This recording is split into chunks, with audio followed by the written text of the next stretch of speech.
Hi Pisces! This is Pisces Hub. Welcome to my channel. So for today's video, gagawa tayo ng reading gamit ang ating The Old Style Lenormand Oracle Cards. Alamin natin kung ano yung magiging gabay, advice, mensahe niya for Pisces sa araw na ito. Okay? So this is a timeless reading po. So pwede po to sa lahat ng araw, buwan, taon. Okay? Basta mag-resonate, take lang. Okay? Reminder lang po na ito ay general reading Pisces. So, pwede pong mag-resonate sa'yo, pwede pong hindi. Okay? Pag hindi tugma, huwag pong ipilit. Okay? And, again, this is a timeless reading. So, kahit anong araw, buwan, taon mo ito napanood. Basta mag-resonate sa sitwasyon, take lang. And welcome po ang lahat ng gender, babae, lalaki, LGBT, ay pwede po sa feminine or masculine na energies na lalabas sa ating cards. Okay? So, ano po yung mga posibleng mangyari for Pisces sa araw na ito, sa araw na napanood niya to? Mga gabay, mensahe niyo po para kay Pisces sa araw na ito. Oh, wow! Clover! Lucky! Lucky. Okay, so, meron tayo ditong clover. A clover kasi symbolizes as lucky. Okay, ito yung parang halaman na pag nakikita mo, suswertehin ka, Pisces. Okay, and naway mangyari yon. So, there's a clover right here. Ano po yung mga posibleng mangyari after makakita ng clover? Pwedeng makakakita ka ng clover from your surroundings, Pisces. Pwedeng sa paligid mo lang, sa backyard mo, sa mga garden, pwedeng sa TV, sa online, okay, pictures, whatever it is, okay. Pwedeng yun yung parang sign na this reading is for you pag nakakakita ka ng clover po, okay. So, ano po yung posibleng mangyari for Pisces after makita itong clover na ito? There's a man. There's a dark hair man. Pwedeng mas matanda to sa'yo, Pisces, or pwedeng ikaw yung mas matanda, or ikaw yung masculine, or you dealing with someone na masculine. Ayan, nakikita niyo yan. Ayan, man. Pwedeng meron siyang kamukha, Pisces, na dinidil mo. Pwede ding hindi. Pwedeng ikaw yan. Okay, so ano po yung connection, etong sa man na nandito. Oh! Okay.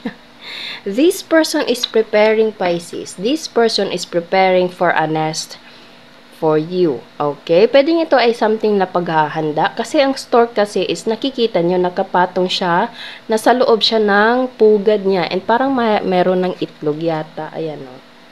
Ayan, meron na palang, may itlog na siya dito sa loob. Okay, so, it is something like stable, preparing for something like stable, paghahanda, naririnig ko yung bahay, okay, or company, or something like this. This man right here is a stable type of person, okay? Stable siya sa lahat ng larangan, pwedeng financially, emotionally, mentally, okay? So, naririnig ko yung word na mature, Pisces, okay? So, pwedeng you're dealing with someone na ganito, or you are this person. You are a man, you are a masculine energy na kumbaga stable na and parang naghihintay ka na lang na makakasama dito sa pugad na ito. Pwede pong ganun, okay? Pwede siyang sa love po, okay?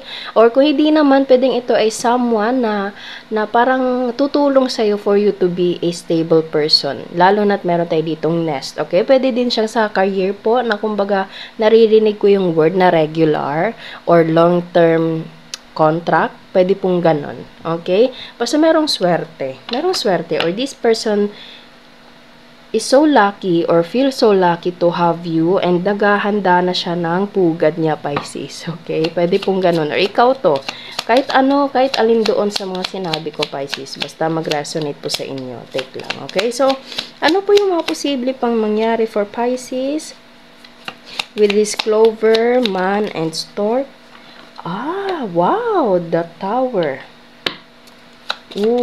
Naririnig ko yung word na Rapunzel, Pisces. Pwedeng ikaw ay hindi masyadong lumalabas ng bahay or this person is something like homebody. Okay, madalas na nasa pwedeng yung building niya, Pisces, is kumbaga nasa mataas na lugar. Kasi the tower obviously is mataas, okay? Or Okay, so sige pa. Pwedeng itong taong to is pwedeng nakatira, malapit, or pwedeng mismo sa tower. Okay, so ano pa? Or nagtatabaho siya sa malaking building, Pisces? Or ikaw? Ano pa po yung message na po for Pisces? Or ano po yung mga posibleng mangyari for Pisces? The Garden.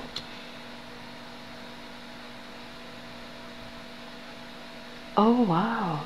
This person is preparing for some kind of tower and garden for you, Pisces. Merong event. Yun nga, parang preparing kasi store kasi is like something like preparing, Pisces. And yung pag-prepare na iyon ay merong connection sa tower, which is parang malaking building. Okay? Or kumbaga, naririnig ko yung word na isolated. Sinabi ko kanina parang Rapunzel. Okay? And pwedeng naririnig ko yung word na muni-muni. Nagmumuni-muni itong taong to. Pwede nasa loob siya ng the tower. And this person is preparing or you are preparing for this person a garden. This person pwedeng mahilig sa garden, Pisces, or pwedeng ikaw, or pwedeng itong taong to is merong reservation. Naririnig ko yung word na reservation. I don't know why, Pisces. Ang dami kong naririnig na mga words ngayon. Okay?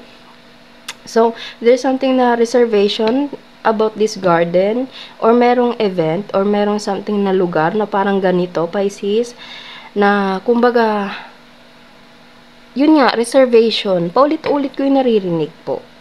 Okay, so ano pa? Ano pa yung, this is so interesting, Pisces. And, anchor. Stable. Is something like parang heavy metal, or pwedeng itong taong to is mahilig sa song na heavy metal or something like parang genre sa music, Pisces, kasi nasabi ko yung heavy metal. Or kung hindi naman, it is something like parang after the long journey, lalo na sa barko, Pisces, pag binaba na tong anchor na ito, it means na full stop siya. It means na parang dyan na, andyan na. Okay? So, this person is preparing, or this person is nakapag-decide, or you is nakapag-decide about, you know, long term or something like preparing about something, Pisces, reservation, okay? Na kumbaga, it's either you or you feel this person, or this person feels so lucky kasi meron tayo ditong the clover. Okay, na merong pag-prepare, merong the tower. The tower kasi sa ating tarot card is something like parang distraction, pero ito kasi naririnig ko as isolation, Pisces.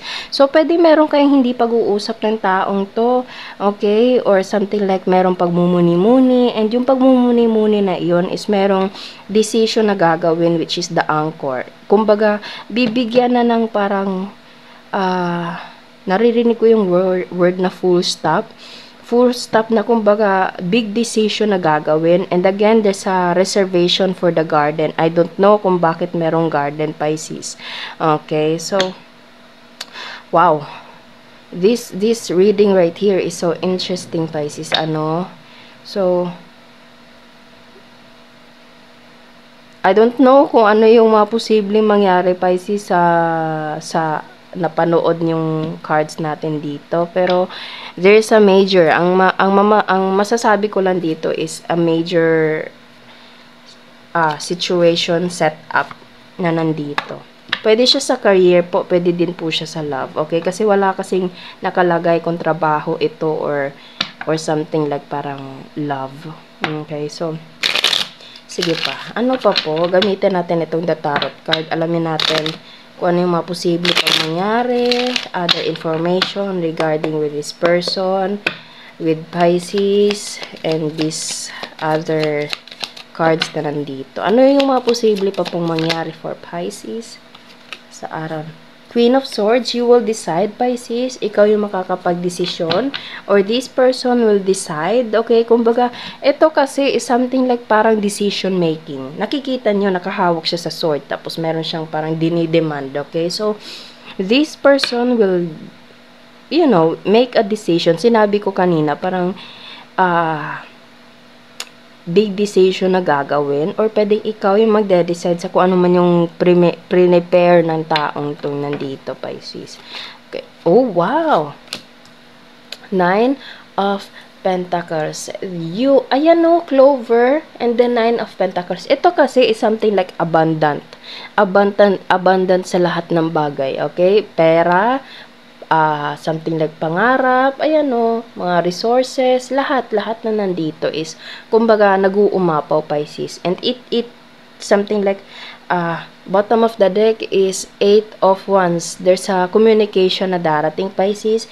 And this feels so lucky, abundant together with the Clover right here. So, this person sees you as a perfect kind of individual, Pisces. Okay? You are worth it sa kung ano man yung prepare ng taong nandito. Okay? Or this person make you feel like you deserve all this kind of preparation, all this kind of something like parang big decision, Pisces. Okay? Kasi you are worth it. Okay? Or kung ano man to, kung trabaho man to, or about financial, Pisces, sa kung ano man tong darating na nandito, pwede ikaw to or dealing with someone na ganyan. Okay? Ito yung makakatulong sa'yo for you to be a 9 of Pentacles. Although, nakita ko itong parang snail na nandito sa baba, Pisces. So, medyo mabagal, merong paghihintay, slow movement. Pero pag nag-full stop siya, Pisces, merong gagawing big decision together with this person or you, Pisces, na kumbaga merong abundance na kaakibat noon. Okay? Kumbaga merong something like big benefits para sa inyo. Okay, pwedeng ito ay sa trabaho po, lalo na't meron tayo ditong Queen of Swords. It is something like intellectual, decision making, pwede pong ganon, okay? Pwede din sa love, pwede din sa kung sino man itong dinidil mo or sa kung ano man yung sitwasyon nyo po. Alam niyo na po kung saan po siya mag-resonate, okay? So, basta merong, 7 of Cups. It's either this person or you have a lot of options, Pisces. Kasi 7 of Cups is something like options. Ang dami mong options, okay? So, this person is naririnig ko yung word na stand out or you are standing out. Tama ba? Kumbaga, nagsa-stand out ka, Pisces, out of the crowd, okay? Kumbaga, nakikita ng taong to na iba ka sa lahat, okay? Or nakikita mo itong taong to na iba siya sa lahat, okay? Or pwedeng this person gives you a lot of options and ikaw yung magdi-decision, Pisces. Ayan, mamimili ka dyan kung ano yung gusto mo. Pwede pong ganon. Okay? Kung hindi naman to about options, it is also like, this card also represents as dream, pangarap, panaginip, pwede pong ganon, okay? Pwedeng napapanaginipan ka niya, napapanaginipan mo siya, or naiisip ka niya, daydreaming, and wheel of fortune, Pisces. This reading right here is full of luckiness. Luckiness. Okay, that may word bang ganon? Pero, the root word of it is lucky, Pisces, okay? So, Wheel of Fortune kasi, this is the symbolizes sa ating tarot card as lucky. Okay, swerte. So, ayan, Clover pa lang, unang-unang lumabas natin is Clover. Tapos nasundan, meron pa tayo ditong lumabas na Wheel of Fortune, which is a lucky card. Okay, so, wow, there's a big, massive decision making for you, Pisces, na it is something like long term, like ano ba, pagbabago sa buhay mo, Pisces, na yung magiging outcome nun is 9 of Pentacles. Okay? Lahat ng nandito, Pisces, ano, pwedeng nakita mo itong reading na ito, tapos sa susunod na araw, or linggo, or buwan, okay? Pwedeng mangyari po, okay? Kaya hindi po to, agad-agad. Kumbaga, parang timeless reading ito, Pisces. So, kung kailan ito mag-resonate, take lang, okay? Basta merong decision making, there's a big transformation for you, and yung word natin dito is lucky, swerte. And meron tayo ditong Queen, which is feminine energy. Meron din tayo ditong masculine, which is man. Okay? So, take lang kung saan ka mag-resonate po. Okay? So, wow. 10 of Wands, meron kang dinadala. Meron tayo ditong 10 Pisces. So, lahat ng mga bagay na pinagdadaanan mo o dinadala mo sa araw-araw, bigat, okay, nakikita niya yan, no? Nabibigatan siya, Pisces. Okay, so, sige pa, ano pa yung oh, wow!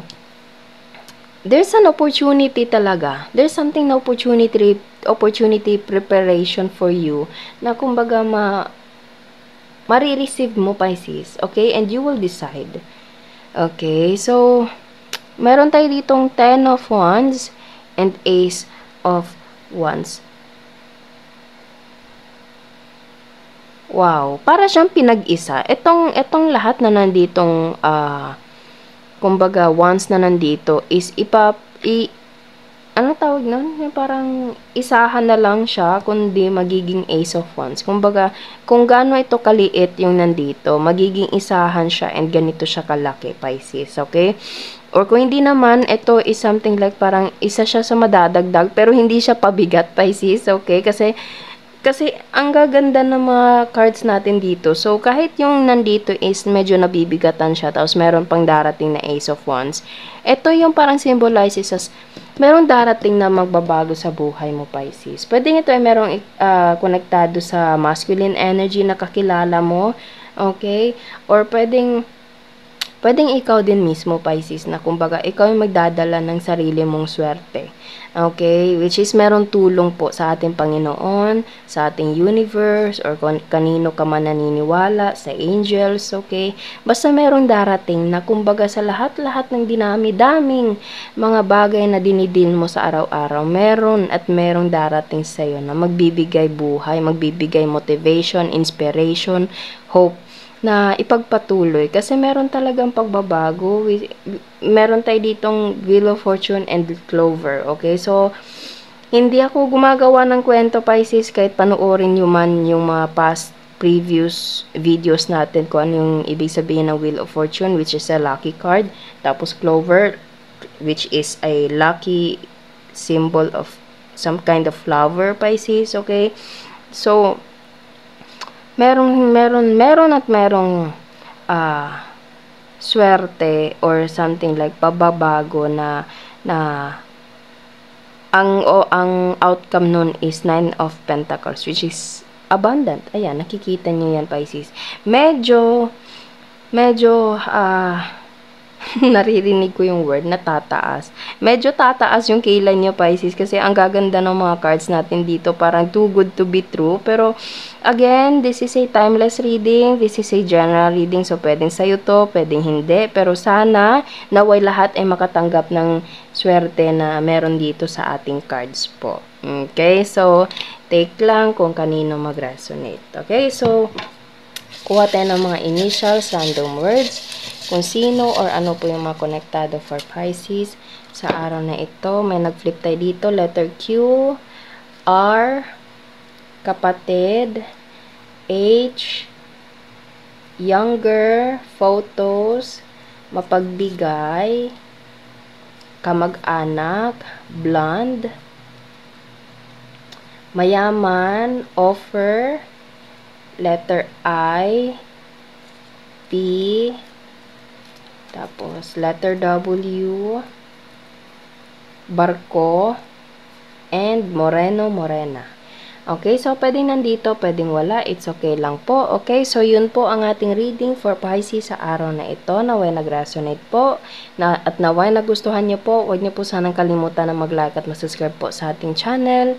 And click the bell button, Pisces, para ma-notify po kayo sa next videos na i-upload natin. Okay, so thank you, Pisces, and God bless!